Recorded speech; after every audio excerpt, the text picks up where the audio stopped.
बिस्मिल्लाहिर्रहमानिर्रहीम। Facts channel के नाजरीन, क्या हाल है तुहाडा? ठीक ठाक है वे? अज तुहाडे वास्ते तारुफ दे तौर ते घेंदे आए हैं बहावलपुर दा तारीखी मकाम नूर महल।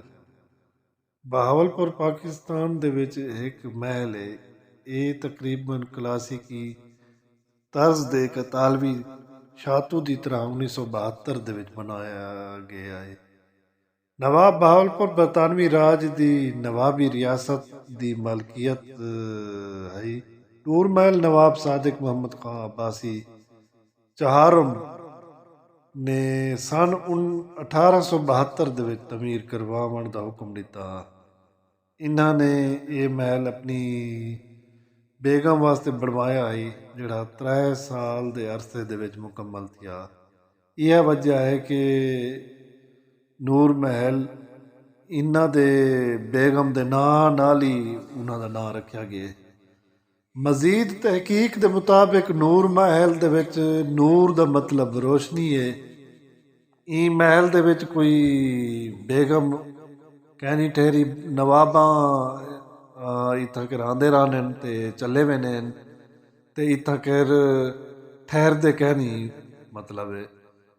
लेकिन बेगम ने ई महल दे विच एक रात कयाम किया ते इन्हां को ये बात ये गाल पसंद कहनी आई ते महल दे नाल ही आई कब्रिस्तान। उन्हां बेगम को यही गलू ये महल पसंद कहनी आया ते उन्होंने वाली ने को छोड़ दिता है।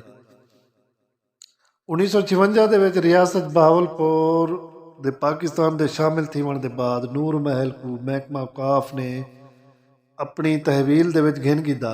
1971 दे विच लीज दे उत्ते पाक आर्मी फौज दे हवाले कर दिता। 12 अक्तूबर 1997 को पाकिस्तान आर्मी ने नूर महल को 11 करोड़ 90 लाख दे विच घिन कीता ते इकू जड़ा ना एक अफीसर क्लब के तौर पर इस्तेमाल करेंदे रह गए। इहदे बाद मरकजी हाल को बहाल करके अवाम दे वास्ते खोल दिता गया। लेकिन मशरकी हाल अफीसर मेस के तौर पर इस्तेमाल थींदा पे। सितंबर 2001 दे विच महकमा आसारे कदीमा ने एक तारीखी आसार विच शामिल कर दिते ते नूर महल बड़ी तरीखी चीज़ है। मैं खुद देखने के लिए देख आया हमारे चैनल को सब्सक्राइब करें। तुसां ही वञो अपने बाला को तरीखी चीज़ां दिखाओ। बड़ी